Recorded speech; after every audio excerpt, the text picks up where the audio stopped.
नमस्कार दोस्तों, मैं Vikas, research scholar, department of political science, university of Delhi. आप सभी का स्वागत करता हूं इस यूट्यूब चैनल पर जिसका नाम है सुधारती। आप सभी को जैसे पता है कि हम लोग जेआरएफ पर वीडियो बना रहे हैं कि जेआरएफ को कैसे क्रैक किया जाए।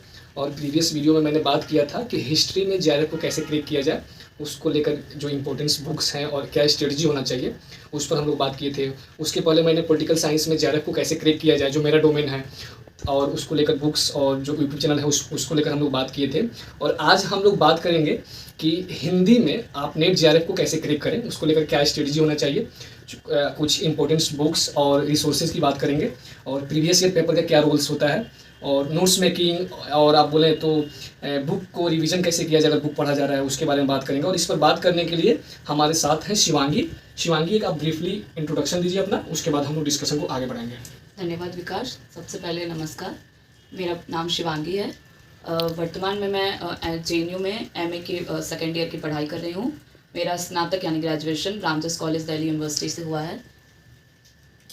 तो हम सबसे पहले बात करते हैं कि आप शिवांगी हिंदी में जो नेट जेआरएफ है उसका एक ब्रीफली जो सिलेबस है उसका एक आइडिया दे दीजिए। उसके बाद हम लोग बात करेंगे कि इसका रिसोर्सेज और बुक्स का। तो आप एक ब्रीफली जो उसका सिलेबस उसका बता दीजिए उसको। तो सबसे पहले जैसा कि किसी भी एग्ज़ाम को समझने के लिए उसको सिलेबस को समझना बहुत ज़रूरी है।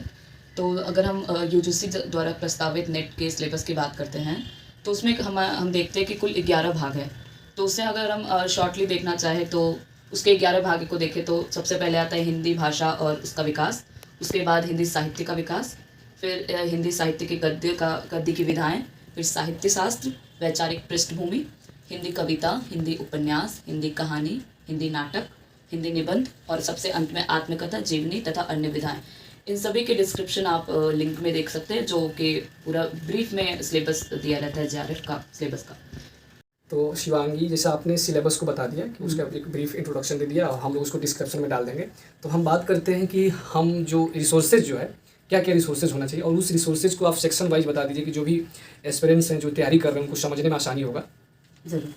तो अगर हम सेक्शन वाइज रिसोर्सेज की बात करें कि आपको कौन से बुक से किस टॉपिक को किस तरह पढ़ना है, तो सबसे पहले हम देखते हैं कि सिलेबस में सबसे पहला जो भाग है वो है हमारा हिंदी भाषा और उसका विकास। तो जहाँ तक हिंदी भाषा का सवाल है, तो मैंने जहाँ तक प्रीवियस ईयर के प्रश्न देखे हैं नेट जेआरएफ के, तो उसमें कुल 5 से 6 या बहुत हो गया तो 10 से ज़्यादा उनका सवाल नहीं बनता भाषा का।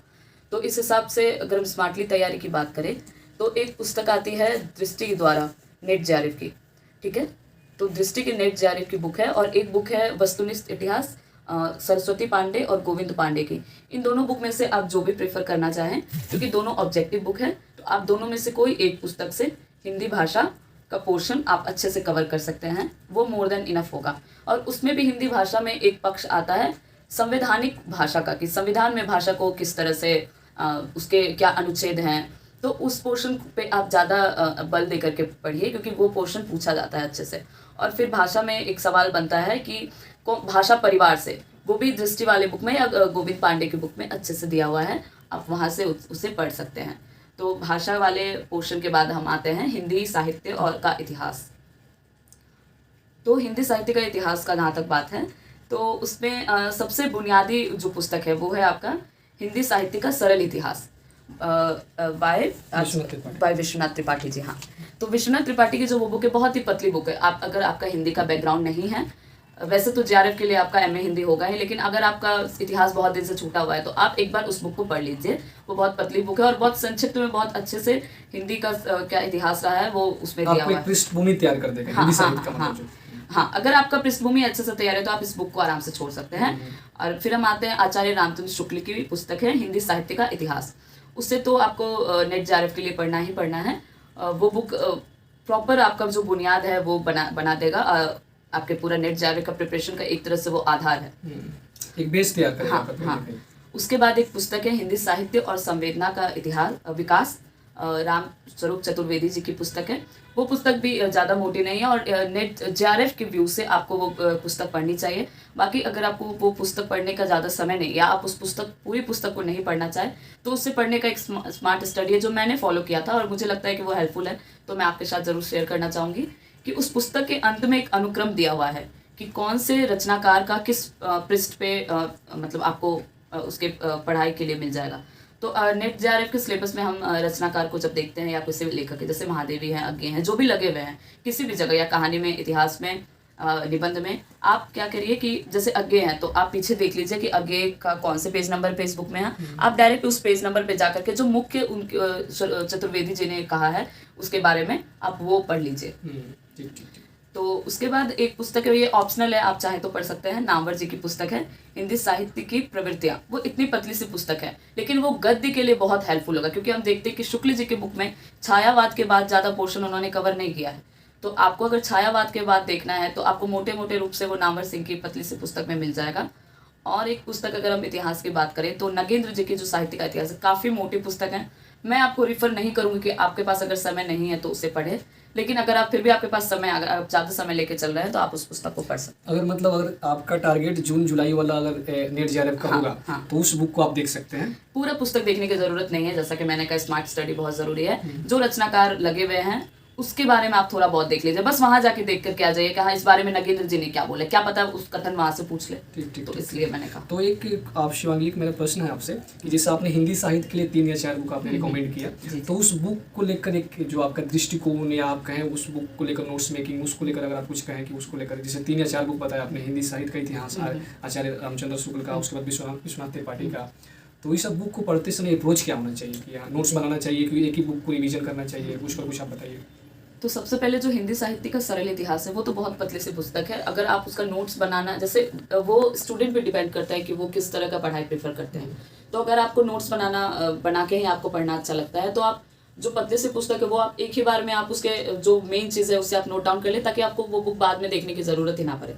फिर हम आते हैं शुक्ल जी के पास। तो शुक्ल जी के पास अगर आपको नोट्स बनाने का आपके पास हैबिट है तो आप उसके नोट्स बना सकते हैं, या फिर आप बुक में ही अंडरलाइन कर लीजिए। वो मेरे हिसाब से ज़्यादा आप हाईलाइटर रखिए।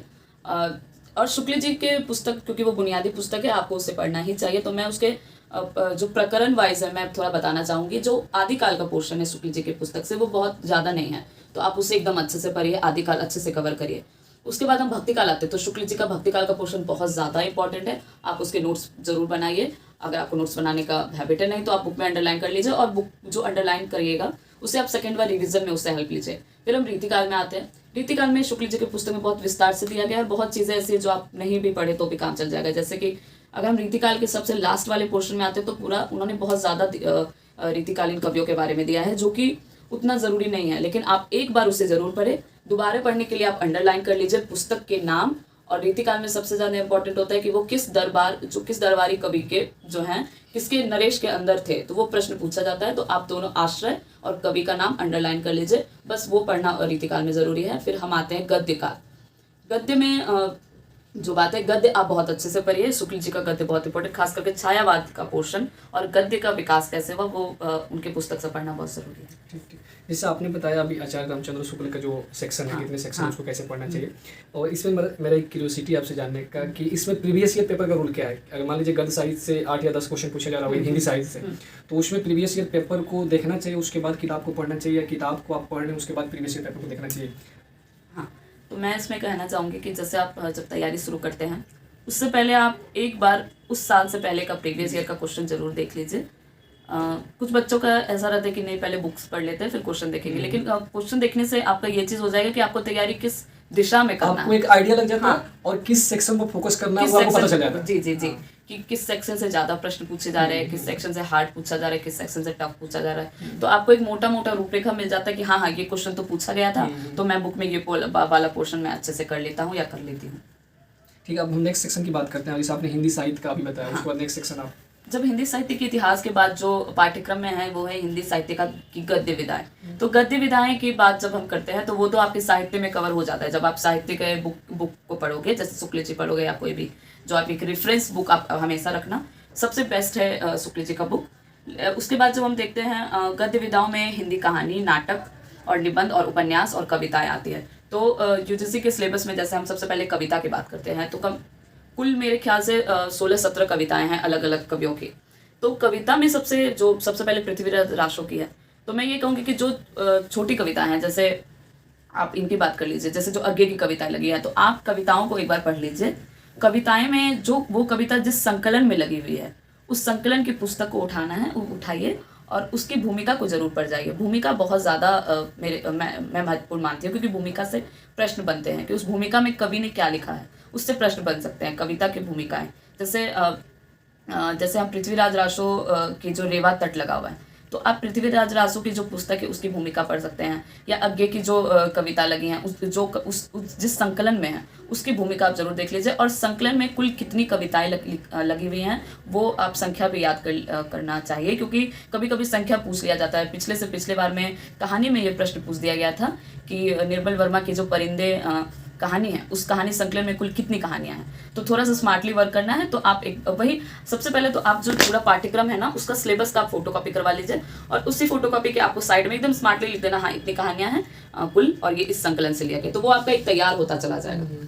मतलब सिलेबस आपके पास हाँ, हमेशा रहना चाहिए, और विदाउट सिलेबस के कुछ मत पढ़िए। हाँ, इधर उधर से, क्योंकि एक तो टाइम आपके पास फुल आप अगर आप सिलेबस कॉन्सेंट्रेटेड होकर पढ़ोगे तो एक आपकी दिशा में तैयारी होती जाएगी, आप भटकोगे नहीं, मेरा ये मानना है। नेक्स्ट सेक्शन में अगर हम कविता के बाद उपन्यास की बात करते हैं, तो मेरा ये मानना है कि आप उपन्यास से अपनी तैयारी मत शुरू करिए, क्योंकि उपन्यास एक बड़ा पोर्शन हो जाता है, उसको पढ़ने में समय लगता है। तो मेरा ये ओपिनियन है कि आप पूरे उपन्यास को पढ़ने की जरूरत नहीं है। कुछ उपन्यास है जो आपने पढ़ रखा होगा, जैसे गोदान है, मैला आंचल है, वो सब उपन्यास अगर आपने पढ़ा है तो बहुत बेहतर है, लेकिन अगर आपने नहीं पढ़ा है तो गोदान तो आपको पढ़ ही लेना चाहिए। और जो उपन्यास थोड़े छोटे हैं या जिसको आपको पढ़ने में इंटरेस्ट है, अगर आपके पास समय है तो आप पढ़ लीजिए, लेकिन और सारे विधाएं पढ़ने के बाद ही आप उपन्यास पे आए, ये मेरा मानना है। क्योंकि उपन्यास आप दृष्टि के बुक से देख सकते हैं, पढ़ सकते हैं, उसमें जो मेजर क्वेश्चंस बनते हैं वो उसमें दिए रहते हैं। तो मेरे हिसाब से उसमें समय देने से अच्छा कि पहले आप दूसरे पोर्शंस को पढ़ लीजिए, पहले आप कहानी पढ़ लीजिए। कहानियां छोटी होती हैं, है ना, कहानियां आप एक एक दिन में लेकर के कहानियां पढ़ लीजिए। ठीक। और उपन्यास के लिए, अगर आपको उपन्यास के लिए टाइम नहीं है तो दृष्टि आपने सजेस्ट किया कि दृष्टि में उसका कहीं ना कहीं समरी दिया होगा, उसका मेन कैरेक्टर जो होगा उसको आप देख सकते हैं, और मेन आइडिया जो है वहाँ से आप देख सकते हैं कि अगर कोई क्वेश्चन आ रहा है तो आप एलिमिनेट कर दें। अगर आपको आइडिया पूरा पता भी नहीं है, जैसे गोदान है तो एक ठीक ठाक पेज का उसका उपन्यास है, तो मान लीजिए उसके लिए टाइम नहीं है तो उसको जाकर आप इंटरनेट पर भी देख सकते हैं, अगर समरी कहीं अच्छा मिल जाए, कैरेक्टर मिल जाए उसका। जी, आप स्मार्टली वर्क करिए। आप यूट्यूब पे बहुत सारे वीडियो रहते हैं जो कहानी और उपन्यास का पोर्शन है ना, तो उसमें मेनली यही क्वेश्चन बनते हैं कि पात्र कितने हैं, आपको पात्र का पूरा ज्ञान होना चाहिए। हाँ, ये पात्र, कहानी क्या है, मूल रूप से कहानी का आपका पता होना चाहिए। शिवांगी, कहीं ना कहीं आपका प्रीवियस ईयर पेपर जो है वो आपको गाइड करेगा बहुत ज्यादा। और ये जो सेक्शन है टाइम टेकिंग ज्यादा है। हाँ, अगर आप कहानी और देखें और उपन्यास देखें, टाइम टेकिंग ज्यादा है, तो इसको लेकर थोड़ा सा स्मार्ट रहना है और प्रीवियस ईयर पेपर से आपको गाइड लेना है।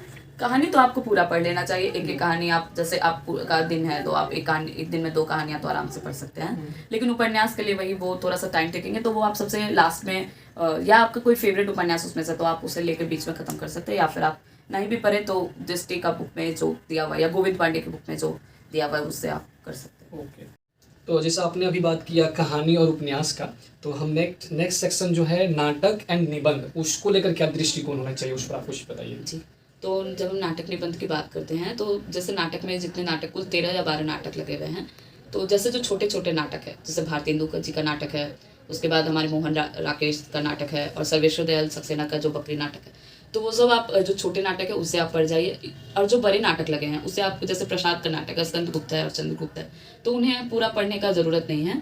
आप दृष्टि नेट JRF की पुस्तक है, उसके अंत में बहुत अच्छा डिस्क्रिप्शन, पात्र और जो कहानी है वो मूल रूप से वो दी हुई है, आप उसे पढ़ सकते हैं। और जब हम निबंध की बात करते हैं, तो निबंध में भी जो छोटे निबंध है उससे आप पढ़ सकते हैं, आपके पास समय है तो। अगर नहीं तो दृष्टि की पुस्तक में निबंध भी अंत में मूल रूप से दिया हुआ है, जो निबंध की पंक्तियाँ जो पूछी जा सकती हैं वो उसमें लिखी हुई हैं, आप वो पढ़ सकते हैं। और मैं नाटक के और निबंध के बारे में एक बात बोलना चाहूँगी, जो निबंध जिस संकलन से लिया गया है और नाटक की जो पुस्तक है उसकी भूमिका आप जरूर पढ़िए, भूमिका आप पढ़ लीजिए, बाकी आपको पूरा नाटक या निबंध नहीं भी पढ़ोगे तो चलेगा। अगर आपका मतलब सजेशन है कि अगर नाटक और निबंध अगर पूरा नहीं पढ़ पा रहे हैं, आपके पास टाइम नहीं है, लेकिन भूमिका जरूर पढ़ लीजिए। भूमिका को अच्छे से पढ़ लीजिए, उसको अच्छे से समझ लीजिए, क्योंकि वहाँ से भी क्वेश्चन बनाया जा सकता है।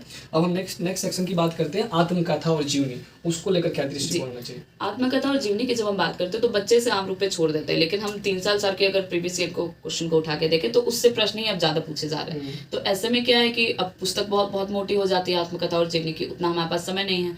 तो इसमें सबसे बेस्ट है आप यूट्यूब वीडियो देखिए, इस पे बराबर यूट्यूब वीडियो आपको मिल जाएगा।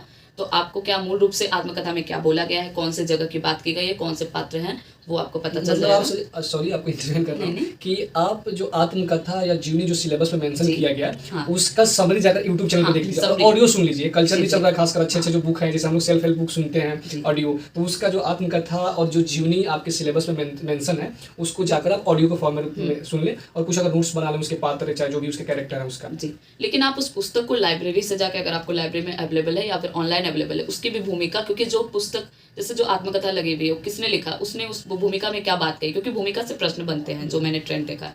तो आप भूमिका पढ़ लीजिए और दृष्टि के में जो पीछे आत्मकथा के बारे में जो नोट्स हैं उन्हें आप जरूर पढ़िए। ठीक ठीक। अब हम नेक्स्ट सेक्शन बात करते हैं साहित्य शास्त्र। जी, साहित्य शास्त्र की क्या, काव्य शास्त्र की जब हम बात करते हैं तो इसमें भारतीय काव्य शास्त्र और पाश्चात्य काव्य शास्त्र, ये दो भाग होते हैं। तो भारतीय काव्य शास्त्र की जब हम बात करते हैं उसमें रस अलंकार वगैरह जो चीज़ें हैं, तो उसके लिए आपको अलग से किसी पुस्तक को पढ़ने की ज़रूरत नहीं है। वो भी गोविंद पांडे अगर आप रेफर कर रहे हैं या दृष्टि रेफर कर रहे हैं, दोनों में से किसी एक बुक से आप साहित्य शास्त्र का पोर्शन अच्छे से कवर कर सकते हैं। लेकिन मैं पाश्चात्य काव्य शास्त्र की जब बात आती है तो अब उसमें क्वेश्चन थोड़े स्टैंडर्ड पूछे जाने लगे पाश्चात्य काव्य शास्त्र में। तो आप अगर एमए के विद्यार्थी हैं तो ऑब्वियसली आपके पास एक बुक होगा पाश्चात्य काव्य शास्त्र, कोई भी नॉर्मल सी बुक आप दृष्टि के बाद उसे रेफरेंस के तौर पे देख सकते हैं अगर आपके पास समय है। अगर नहीं है तो दृष्टि में अच्छे से पाश्चात्य काव्य शास्त्र के नोट्स वाइज दिए हुए हैं, आप उससे अपनी तैयारी कर सकते हैं। ठीक, अब हम सबसे इम्पोर्टेंट सेक्शन पर आते हैं कि जो अभी आपको पता होगा कि जो शेड्यूल डेट है आपका उससे के हिसाब से जो अभी जेआरएफ जो हिंदी का जो होने वाला है प्रोबेबली 15 या 20 दिन बचा हुआ है, उनको लेकर आप कुछ सजेशन देना चाह रहे हैं कि उनको लेकर क्या स्ट्रेटजी होना चाहिए और प्रीवियस ईयर पेपर का क्या रूल्स है। और दूसरी बात इसी में कि टेस्ट सीरीज को लेकर अगर आपने कुछ स्ट्रेटजी अपने प्रिपरेशन के दौरान अपनाया था तो उस पर आप कुछ बता सकते हैं। जी, जैसे कि अभी बहुत कम समय बचा हुआ है तो इसमें मैं कहूँगी कि कोई भी नई पुस्तक को पढ़ने की मैं एकदम सलाह नहीं दूंगी। जो बुक आपने पहले से पढ़ा हुआ है रेफरेंस के तौर पे, उसको आप रिवीजन ही अभी करें तो वो ज़्यादा बेहतर होगा। जैसे आपने शुक्ल जी अगर पढ़ा है तो उसका रिवीजन करिए, और अगर आपने अभी भी उसे नहीं पढ़ा है तो मैं कहूँगी कि दृष्टि वाले बुक में शुक्ल जी के प्रकरण के तौर पे बहुत अच्छे से पॉइंट्स बना के दिया हुआ, आप उससे जा करके पढ़ लें, क्योंकि अभी बुक्स पढ़ना उतना लाभदायी नहीं होगा। और अभी सबसे ज़्यादा इंपॉर्टेंट है कि आप प्रीवियस ईयर क्वेश्चन ज़रूर देखें। कंपाइलेशन में बुक आती है प्रीवियस ईयर की, जिसमें आपको 2012 से या उससे पहले से कि सारे प्रश्न उसमें मौजूद रहते हैं। तो आप एक दिन में 2 साल के प्रश्न या 1 साल के प्रश्न सुबह शाम करके उसे बनाते रहिए। उससे आपको बहुत ज़्यादा ये पता चलेगा कि हाँ प्रश्न किस तरह के आ रहे हैं और आपका उसमें क्या परफॉर्मेंस है। आपने प्रीवियस ईयर पेपर के लिए कौन सा पब्लिकेशन, अगर कोई स्पेसिफिक पब्लिकेशन आपने इस्तेमाल किया हो जिस पब्लिकेशन से जो कंपाइल्ड प्रीवियस ईयर पेपर आता है, तो आप जहाँ तक मुझे याद है मैंने उपहार करके आता है पब्लिकेशन, उसकी बुक मैंने ली थी। बाकी सारे पब्लिकेशन की बुक अच्छे हैं, या आप अगर किसी पब्लिकेशन के नहीं लेना चाहें तो नेट पे मेरे अनुसार सभी उपलब्ध हैं, या फिर बायजूस में भी उन्होंने जो टेस्ट सीरीज दी हुई है जी, हाँ, तो उससे आप कर सकते हैं। लेकिन अभी के टाइम में प्रैक्टिस बहुत इंपॉर्टेंट है और प्रीवियस ईयर आप जरूर देखिए, आप सभी प्रीवियस ईयर बनाएं। और मैं कहूँगी कि आप समय देख करके प्रीवियस ईयर अगर बनाएं अभी तो ज़्यादा बेहतर मतलब टाइम मैनेजमेंट बहुत जरूरी है। ऐसा नहीं कि आप प्रीवियस ईयर पेपर बना रहे हो और टाइम मैनेजमेंट को देख ही नहीं रहे हो आप, तो उसको सीरियसली मतलब कंसीडर करना है। तो टेस्ट सीरीज के लिए आपने कोई टेस्ट सीरीज ज्वाइन किया था या कोई आप सजेस्ट करना चाहें, कोई ऐप हो चाहे कोई आपने? जी, तो मैंने टेस्ट सीरीज के लिए जैसे टेस्ट सीरीज ना टेलीग्राम पे अगर आप देखोगे ना तो कोई टेस्ट सीरीज आते रहता है, तो आप टेलीग्राम पे बराबर सर्च कर सकते हो। अगर वहाँ पे कोई टेस्ट सीरीज अच्छा करवा रहे हैं तो आप उसे ज्वाइन कर सकते हो। नहीं तो कभी कभी टेस्ट सीरीज देखने में ना बहुत भटकाव भी हो जाता है, कुछ अच्छे नहीं होते या कुछ भी। तो मेरे हिसाब से अगर आप टेस्ट सीरीज नहीं ज्वाइन करना चाहते हो या कुछ भी ऐसा है, सबसे बेस्ट आप खुद को गाइड कर सकते हो प्रीवियस ईयर के थ्रू। आपके पास प्रश्न पत्र हैं, आपके पास 15 दिनों का समय है, आप आराम से अपना समय खुद निर्धारित करके उस प्रश्न को बनाते जाइए, तो आपका टेस्ट सीरीज खुद पे खुद होता जाए। अब लास्ट में है हम लोग शिवांगी, तो आप कोई अगर यूट्यूब चैनल जो आपको लगे कि जैसे अभी क्या कल्चर हो रहा है कि यूट्यूब चैनल पर हम लोग पढ़ना बहुत ज़्यादा पसंद कर रहे हैं, बुक्स पर पढ़ना नहीं चाहते, तो अगर यूट्यूब चैनल जो आपको लगे कि वो हेल्प कर सकता है जो हिंदी के जो स्टूडेंट्स हैं, जो एस्पिरेंट्स हैं, और दूसरी कि आप अपना 2 फेवरेट किताब बताइए जो आपका ऑल टाइम फेवरेट रहा हो। जी, तो जब हम यूट्यूब के चैनल की बात करते हैं तो हिंदी पे ऐसे तो बहुत सारे चैनल हैं जो नेट जेआरएफ की तैयारी करवाते हैं। मैं बायजूस के कुछ वीडियोस देख लेती थी, मैंने उससे परचेज़ नहीं किया था, लेकिन यूट्यूब पे कुछ उसके छोटे छोटे वो आते हैं, जैसे कोई नाटक पे बात कर रहे हैं तो उस पर नाटक के वो वीडियो मौजूद है तो मैं उससे देख लेती थी। बाकी मैं ऐसे किसी पार्टिकुलर वीडियो को तो फॉलो नहीं करती थी, मैं तो बुक से पढ़ना पसंद करती थी। अगर आपको कंटेंट अच्छा उपलब्ध होता है तो आप कोई भी देख सकते हैं। और जो 2 बुक्स फेवरेट की बात है तो हिंदी में एक उपन्यास है मनु भंडारी जी की, आपका बंटी, मुझे वो बहुत पसंद है। और एक पुस्तक है रामचंद्र गुहा की, इंडिया आफ्टर गांधी, मैं वो सजेस्ट करूँगी कि आप अगर आपके पास समय है और अगर आप बुक के शौकीन हैं तो वो पढ़ सकते हैं। ठीक। अब एक लास्ट क्वेश्चन आपसे मैं जानना चाहूँगा कि अगर कोई, जैसा आपने पूरे डिस्कशन में मुझे लगा कि आप जो दृष्टि का जो एक बुक है जी। उसको आप हमेशा रेफरेंस हाँ। के रूप में, तो क्या वो गाइड बुक है कि उनका हिंदी साहित्य का? जी जी, एक पुस्तक जो है जो दृष्टि ने निकाला है नेट जेआरएफ की, वो एक गाइड ही है मौजूदा रूप से नेट जेआरएफ की। दो बुक आती है, एक वो नेट जेआरएफ के लिए बहुत इंपॉर्टेंट है, एक सरस्वती पांडे और गोविंद पांडे की पुस्तक है। आप बच्चे या तो उससे प्रेफर करते हैं या तो दृष्टि को प्रेफर करते हैं। कुछ लोगों को दोनों में बहुत कन्फ्यूजन होता है, तो मेरे हिसाब से ऐसा कन्फ्यूजन की कोई बात नहीं है। कुछ चीज़ें दोनों में लगभग सिमिलर है। अगर आप दोनों में से कोई एक ही पुस्तक को रेफरेंस के तौर पर रखें ताकि भटकाव कम हो। बाकी अगर आपको लगे कि इसमें कुछ चीज़ ज़्यादा दिया हुआ है तो आप अपने पास एक पेंसिल रखिए, आप एक बुक में उससे नोट कर लीजिए ताकि आपके पास एंड में एक ही बुक बचे रिवीजन के लिए। ठीक ठीक। अब हम लास्ट हैं वीडियो के एंड में, और बहुत बहुत धन्यवाद शिवांगी कि आपने अपना टाइम दिया। अब लास्ट में अगर आप कुछ बोलना चाहें तो बोल सकती हैं। अगर आप जून के लिए तैयारी कर रहे हैं तब तो आप अच्छे से अभी से एक एक पोर्शन एक एक सिलेबस को कवर कर सकते हैं। अगर आप फरवरी के लिए टारगेट कर रहे हैं तो मैं कहूँगी कि अभी आप प्रीवियस ईयर क्वेश्चंस को अच्छे से रिवाइज करिए, और रेफरेंस के तौर पे कोई भी एक बुक जो आप देख रहे हैं, या शुक्ल जी की तो है ही, साथ में दृष्टि या गोविंद पांडे, दोनों में से एक, इसे आप बराबर रिविज़न करिए, क्योंकि अभी के टाइम में रिविज़न बहुत ज़्यादा इंपॉर्टेंट है। आपने अगर कोई चीज़ नहीं पढ़ा है, अगर जो कोई कविता नहीं पढ़ी है तो उसकी संकलन की भूमिका देख जाइए।